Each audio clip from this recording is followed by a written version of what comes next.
So this past week, I've been hard at work. Well, actually, I haven't been hard at work because I do this at work when, like, I'm supposed to be working my job that I get paid a 401k for. Like, I haven't been. The point is, I've begun doing the preliminary readings for next year's 413 Homestuck video, and I think I mentioned it last time. What I'm planning to do is read a bunch of like fan comics that try to be a rewritten ending for Homestuck, and see like are any of them good? Are any of them better than the original? So far, no. And I read through whole bunch of them. Like I'd already read through Act G, or I'd already read through what had I read through? I'd already read through Crow Strider and Taking Back Canon, but now I've read Act G, Mr. Tamborine Man, Home Slice, Subscript, Act 8, Act Omega. I've started writing out my talking points for videos in advance, and I gotta say, this has been a hit or miss thing. It has been very hit or miss, these new Homestucks that I have been reading. Some of them have been good, some of them have not been good. A lot of them have not been good. But I would like to say my favorite thing of the Homestuck fan comics that I have read is Mr. Tamborine Man. It is so good. It like it spins its wheels for a long time and takes a while to get going, and also just kind of ends and gets abandoned at a point. But there is a point in this where John ends up like in the gray space outside of Homestuck, sort of like in the actual comic. There's a point where he gets punched by cans and gets knocked out of the panel and ends up in just this gray void, which is the background of the website where the comic is hosted, and a similar thing happens in Mr. Tamborine Man, and what happens is, God, my Pokemon are too strong to weaken this fucking Murkrow, and it won't get on a goddamn Dusk Ball. Seriously. John just flies around the Microsoft Paint Adventures website and sees the news post written by Andrew Hussey and starts to interact with him, which causes him to get into a really weird, interesting meta conversation with Andrew Hussey, where first Hussey thinks, oh, I'm having a mental breakdown. That's cool. But then Hussey realizes, oh, this is real, and we get really interesting, where Hussey, the character of Mr. Tamborine Man, talks about how they are different from Orange Guy, and how neither of them are the real Hussey, and John's just kind of just going along with it and talking to John about how Hussey can't make a good ending for John, because like what John really wants, and hey, it's someone other than me who like came to the conclusion about what the comic's about. Yes, what John wants is to be free from Homestuck, to be set free, and Hussey can't give that, because for Hussey to write a new ending for John, well, that's just extending the ending. I'm explaining this poorly. I'll explain it better next year, but we just get this really good, really interesting conversation between John and the author, and I was struck when I read that wow, this is something I could have seen happening in the original comic. This is the most I have ever felt that like I am reading Homestuck when I read these fan projects. Actually, what are the held items? I did some grinding. I want none of those. I did some grinding on Voltorb Flip off screen, and I would like a Porygon. Yay, Porygon. Who is going to end up being named Chris. Wait, do I not get to name my Porygon? You just give me a Porygon. Don't let me name it? Don't let me name this Porygon after Christopher Corridero 9532. Okay, that's fine. Don't let me name a Porygon. That's fine. That's cool. Whatever. Anyway, this is Nuzlocke Vlogs, where I play through Pokemon and I read off comments that I get on my main YouTube channel, because this is my second channel. And Christopher Corradero9352 gives a whole host of comments on my Homestuck video essays. John could be the narrator of Candy, narrator as in the one describing the world, not the controller, stating all the madness caused by fanfiction nonsense. I don't know. I don't think so. John is the focus character for a lot of Candy, but it's not written as something John is writing. And, like, in both Homestuck and in the epilogues, like, narrator gives you power. It gives you control over the story. And John doesn't have that. John is just a guy being tossed around by the plot of the epilogues. And, hold on, what's another comment name? Avery Gwynn, because the Porygon still is Christopher Corridor. Have I already named someone Avery Gwynn? I'm not sure. Other from Christopher Corridor. Due to Cherub relationships, does Alt Calliope want to fuck old Dirk? I don't think so! Not sure where you're getting that. I now realize that the solution to people constantly misinterpreting the epilogues is simply to put Calliope and Dirk in the author section. That's a really good idea, but also it ruins the twist. It ruins the twist. Avery Gwynn is spelled just how you'd expect. And the other comment I had, Dragona Bronco Comsex of 1, 5224. I think there is some thematic poetry with stories messy as Homestuck, having an unfinished sequel, never to be finished. I don't agree. I want the epilogues to be finished, or I want Homestuck 2, or I guess Beyond Canon now, to be finished. I want an end to this story that makes me feel satisfied, because, like, talking about fitting for Homestuck, Homestuck had a satisfying ending. Like, and getting back to, like, I'm talking about all these fan comics, all these, like, fan attempts to rewrite the ending of Homestuck, a thing that some of them struggle with, to me, is that I never felt unsatisfied by the ending of Homestuck. I'm the guy who loves the ending of Homestuck, who made a video about why the ending of Homestuck is really fucking good. I adore the ending of Homestuck, so rewriting the ending of Homestuck isn't something super appealing to me unless you do something really interesting and make it about the fact that you're changing the ending of Homestuck. Or alternatively, I'm getting an HM slave, by the way. Because the ending of Homestuck is so satisfying that if you have, say, the Condense gets up and they continue fighting her, well, okay, that just makes it feel like you're spinning your wheels and retreading things instead of going forward.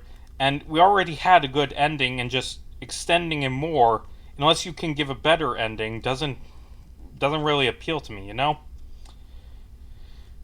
I'll get back to those comics in a sec, but we got name after Avery Gwynn. We got a lot of Pokemon we're naming this episode. We're going on a catching spree.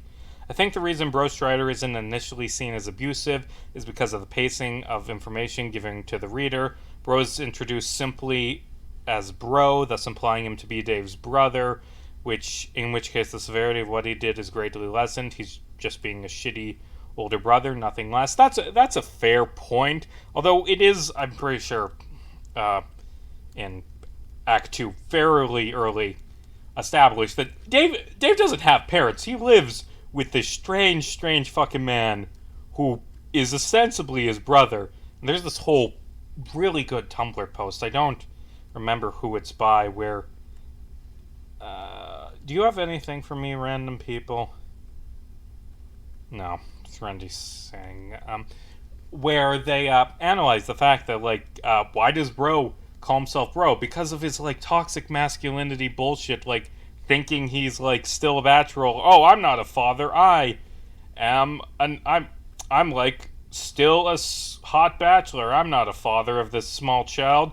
Also, saw a funny comic of, like, Bro writing one of his murder notes to Dave, and Dave just being like, I don't know what that says, because he's, like, 5, and Bro being like, ah, shit, I forgot to teach him how to read. Which, you know, that's a thing that could happen.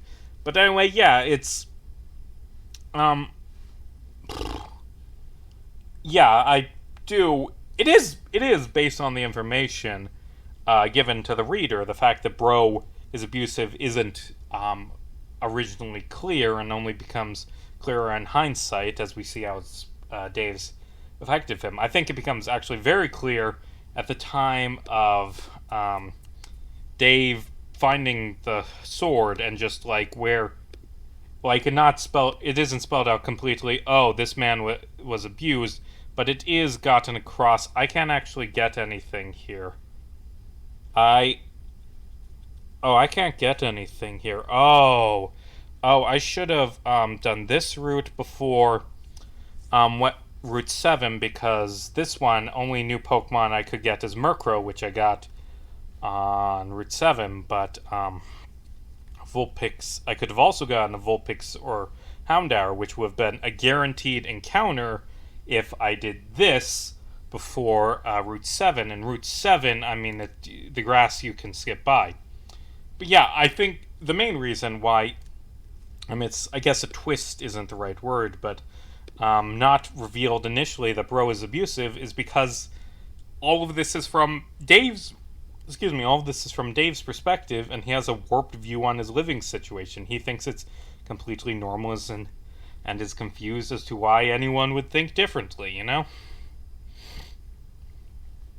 Okay. Can I get anything on this route either? No, I can't. I need the Pokemon sound to get anything. And I need that to get any... Well, I could get a Tangle on the next route. Okay. Actually, let me do... I have my notes on what Pokemon are on which routes. Is there another place I can get Vulpix? Okay, I can get Vulpix west of Lavender. That is it. Is there anywhere else I can get a Houndour? I missed my one chance to get a Houndour? Aw, that sucks. I should have planned things better. Whatever. We got 3 encounters in this episode. That's fine. That's fine. So, just reading a ton of Homestuck. Oh, right, we have the auto bridge. Mr. Tamborine Man, it has a really cool scene that feels straight out of Homestuck, and then it just kind of went on hiatus after a few short scenes that didn't really go anywhere. What else did I read? I have it written out. Home Slice is fine. It's fine. It is a slice of life sequel to a comic that, was not slice of life. I think the best joke in it is just the Friends bit at the beginning. And actually, I do like that there's just random commercials. Makes it feel like a sitcom, but it's all candy. It's all completely candy. It is a slice of life with no stakes. And, it's not awful. It's just, kind of dull. Viceroy Bubbles von Salamander is adorable in it.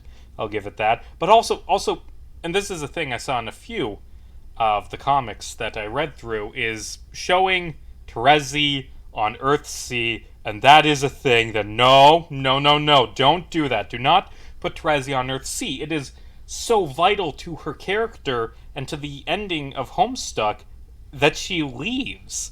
That's bittersweet ending for Terezi because she doesn't want this. She doesn't want to be happy to be with other people. What she wants is closure with Vriska. So she's leaving fucking the paradise. She's leaving heaven, this world where she is a god, to go back into the shitty comic that has treated her like dirt, that has made all of her friends die, where she's flying close to a fucking black hole watching the universe fall apart just because she wants to talk to Vriska one last time. And that is just such beautiful character writing. And so no, do not put Terezi on Earthsea. Never do that. Never do that. And that also happens in Subscript, another one of them that I read, which is just everyone. They're at a gala. Really nice outfit design. Like, I haven't had art complaints with any of the Homestuck alternate endings that I've read, except for the one that accidentally deleted all the art that I talked about last time.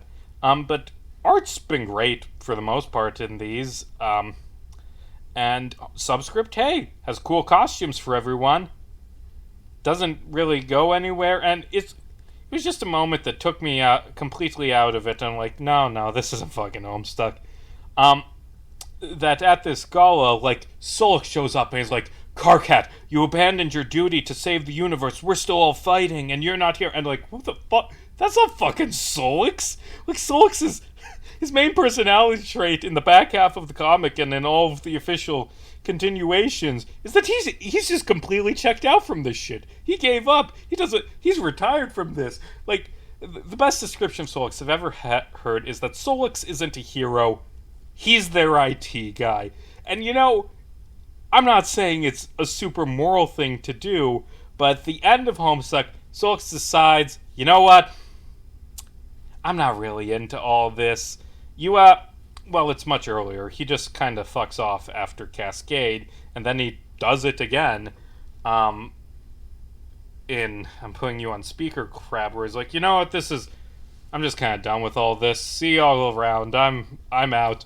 Flying away. And then just every single appearance of Solix, he has become, like, not even, he wasn't a character I particularly liked in the original comic, but he's just growing on me more and more, because every appearance of his is just the best. Like, him in the epilogues, like, Aradia says, the universes are interacting once more. Who gives a shit? And then, first time he appears is via flashback in Homestuck 2 to the ending of the epilogues, where Aradia flies away. It just shows Solix standing on a building saying, how the fuck am I gonna get down from here?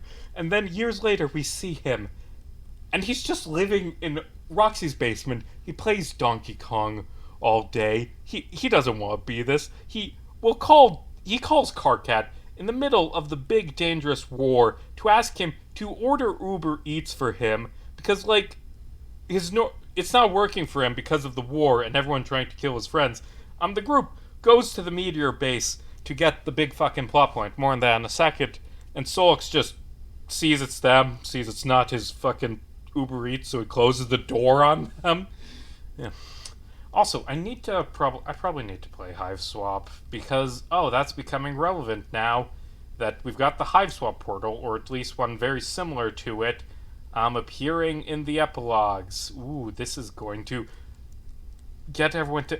So what I want in Beyond Canon, I called it epilogues a second ago. What I want in Beyond Canon is, well, in the short term, I want Jake to kill Jane and be completely broken up about it and just feel like shit, because that's where it seems to be leading. I want this plot line with Jane being a dictator. I've never been especially fond of it. I just want it to be concluded, because it's been going on for, at this point, 7 years. And I think it has run its course, and it's time to get a conclusion. Give us some stuff with Jake and Tav, and probably Roxy, maybe John and Jade, of Jade finally being killed like she should have been years ago. And then after that, I want all these new characters to get teleported to Dirk's session and get split up and have the party sequestered, and we start getting interesting character interactions between the two different universes. I want, like, a scene that I'm just hoping beyond hope to see is, I want the two Roses to meet and just, like, Candy Rose to be so utterly disgusted at what Meat Rose did in abandoning Kanaya, like, just disappearing randomly, and, like, her forcing to admit that she wasn't great to Kanaya either, but at least she didn't do this. And, like, maybe that starts to crack through Meat Rose and make her start to regain her humanity that Dirk snatched away. And, like, I want it to be easy for Meat Rose to be brought back to the good side, because, like, in that video, in my Homestuck Epilogues video, I talked about how Dirk is manipulating her and how Dirk is very much playing a part in her decisions. But it's not all Dirk. It is him playing on her base instincts and character flaws and exploiting them and just giving her kind of small nudges with his mind control. But there is an aspect of, oh, I accidentally ran into a double battle. There's a small part of Rose who I do think would want to abandon her wife and become an omnipotent deity and create a new race. Like, I think that it's bad that she did that. I think that she wouldn't have if she wasn't being fucked with mentally by her shithead father. But I do think that is part of Rose's character, that she would do something like that. Fang's not weak to poison, is it? No. I always forget that. Oh, by the way, I have a flame orb because I went to the battlefront here and did some battling. Is why I have a flame orb. I should have used a moo milk there. But yeah, that's what I want from Homestuck. Let's see, what else did I read? Act 8. There seems to be some interesting ideas in the comic. Act 8 with what even happens in Act 8? Because all these comics are starting to blend together in my head. There seems to be, a handful of interesting ideas in it, like Calliope, Al Calliope becoming an equivalent of Lord English by fusing with Dave Petta and Gamzee. That's cool and interesting. And they added in an author self-insert, and I actually like that, even though I know a lot of people fucking hate the hussy self-insert, this idea that, this fanfic author, starting it by showing them breaking into the mansion and trying to continue it, and eventually actual hussy showing up and lecturing that this should have been ended a long time ago. Stop trying to continue it. I think that's interesting.